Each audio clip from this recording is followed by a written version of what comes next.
Shalom, shalom à tous. Je suis David Onyebuchi.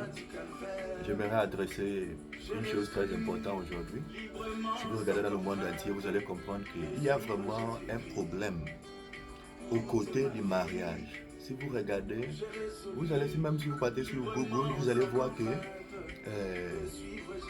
plupart des mariages aujourd'hui, 90% des mariages aujourd'hui est détruit ou finissent à le divorce.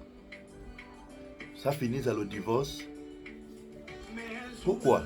Parce que beaucoup qui partent dans le mariage aujourd'hui ou qui s'engagent dans le mariage, je peux dire, ne comprennent pas vraiment ce qui veut dire le mariage.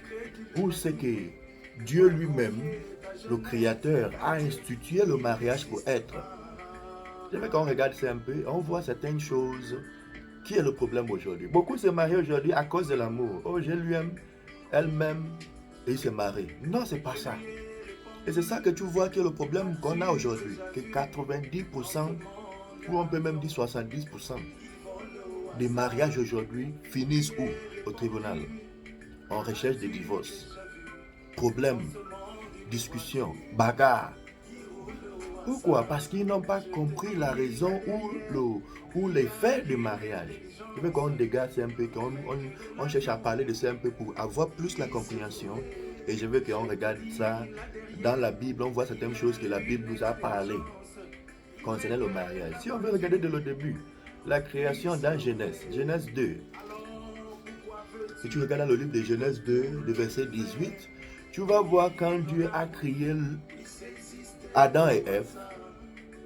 La Bible nous dit qu'il a fait en sorte que Adam puisse dormir. Et c'est Adam qu'il a créé. Il a vu que Adam, c'était pas bon que Adam puisse rester seul.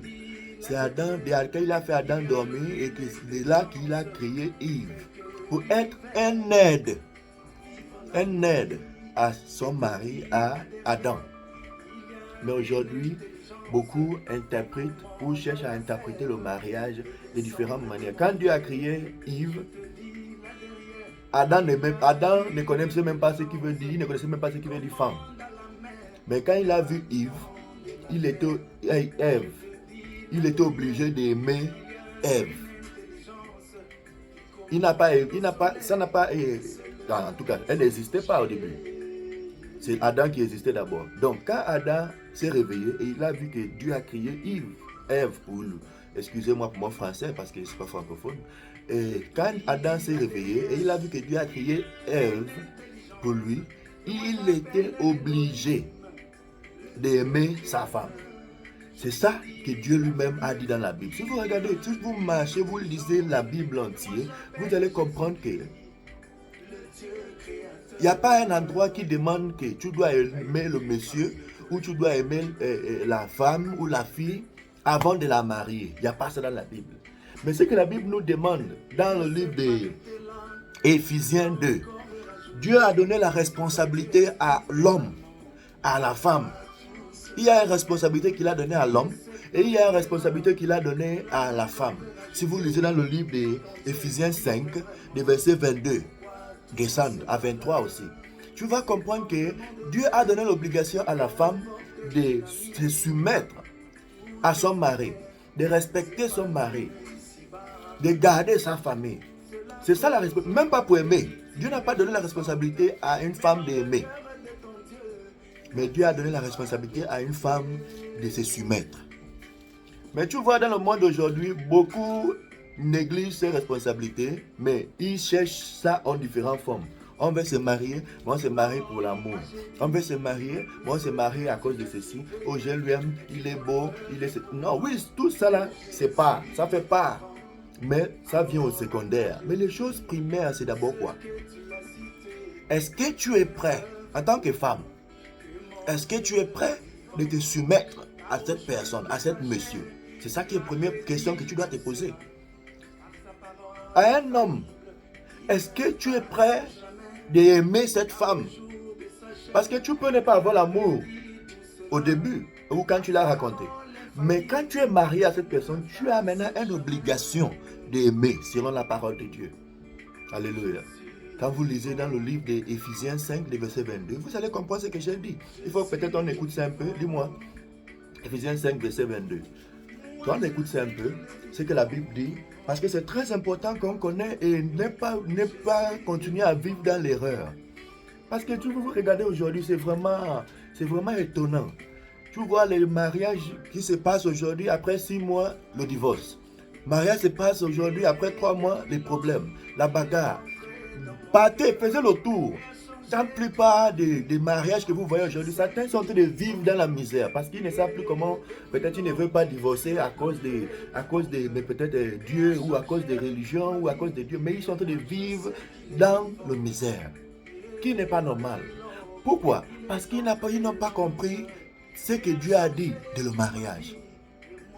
En tant que, moi j'ai dit souvent qu'il y a beaucoup de filles et des garçons qui sont mariés. Parce que si tu lis le livre de Proverbes 18, de verset 22, lis-moi le livre de Proverbes 18, de verset 22.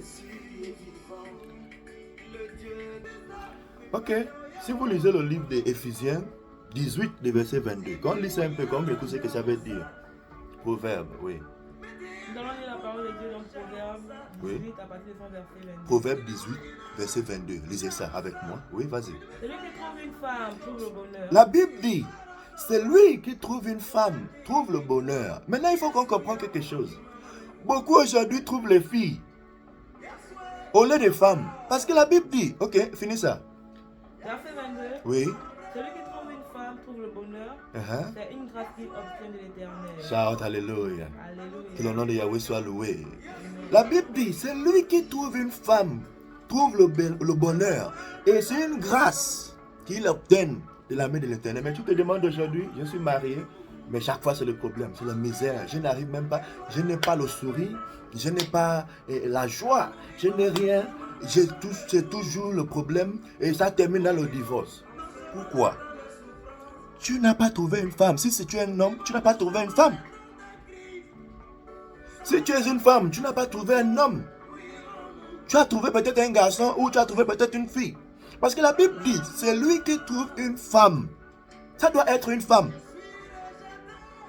Et beaucoup se disent aujourd'hui, oh, mais on est déjà grandes, mais on ne nous marie pas. Les femmes disent, hey, on est déjà les femmes aujourd'hui, mais on ne nous marie pas. Non, tu n'es pas une femme. Parce qu'une femme, on le trouve. Une femme, on le recherche. Mais aujourd'hui, il y a des filles partout. Même dans le mariage, il y a des filles. Même dans les mariages, il y a des garçons qui n'ont pas la compréhension de ce qui veut dire le mariage. Parce que tu dois avoir la compréhension de ce qui veut dire le mariage avant de rentrer dans le mariage. Le mariage ne se base pas sur l'amour. L'amour vient dans le mariage. L'amour ne vient pas avant le mariage. L'amour avant le mariage, c'est ça le problème qu'on a aujourd'hui. L'amour avant le mariage, c'est ça le divorce qui est partout aujourd'hui. L'amour avant le mariage, c'est ça le dégât, tout ce, oh la bagarre, oh ok, je l'aime, il m'aime, on s'aime. Après 2 mois, 3 mois, l'amour là va faire quoi? L'amour va disparaître et c'est la bagarre. Pourquoi il n'y avait pas la compréhension du mariage? Il y avait seulement l'amour qui est devant. Il n'y avait pas la compréhension du mariage. On n'a pas pris le temps d'examiner, de vérifier, de comprendre ce qui veut dire un homme. On n'a pas pris le temps de vérifier, de chercher à comprendre ce qui veut dire une femme. Si tu as trouvé une femme sur cette personne, sur cette fille que tu regardes, mais à cause de l'amour, je l'aime, on ignore beaucoup de choses qu'on devait considérer. Et ça finit où c'est? Dans les problèmes. Ça finit où? Dans la bagarre. Ça finit au divorce. Pour éviter ça, ça c'est la première vidéo que je fais sur ça. J'aurai encore le temps de continuer à parler. Mais j'aimerais que si tu as une question sur ce que j'ai dit, il faut déposer cette question dans le commentaire et je vais répondre ça. Que Yahweh vous bénisse. Je cherche à tout possible de faire que cette vidéo soit courte. Je vais encore faire plus de vidéos pour enseigner, pour faire comprendre, pour éviter que les gens continuent à faire les erreurs dans le mariage. Parce que le mariage, c'est vraiment un bonheur. La Bible nous a assuré que celui qui trouve une femme trouve un bonheur. Et il obtient la grâce de la main de Dieu. La Bible aussi dit, dans le livre des Proverbes, excusez,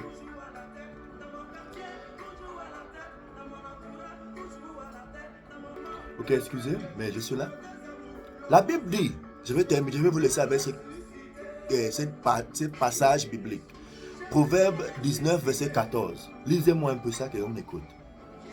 Nous lisons la parole de Dieu dans Proverbe 19, à partir du verset 14. Oui. On peut hériter de ses pères une maison. On peut hériter de notre père, de nos parents, une maison, oui. Et des richesses. Et des richesses. Mais une femme intelligente est un don de l'Éternel. Que le nom de Dieu soit loué. La Bible dit, une femme intelligente, c'est un don de qui? De l'Éternel. Ça ne vient pas n'importe comment. Ça ne vient pas par l'amour. Ça ne vient pas par je l'aime, il m'aime. Mais ça vient de où? De l'Éternel. On doit le rechercher. Une bonne femme est recherchée. Que Dieu vous bénisse et que Dieu soit avec vous. On se retrouve à la prochaine. Soyez bénis.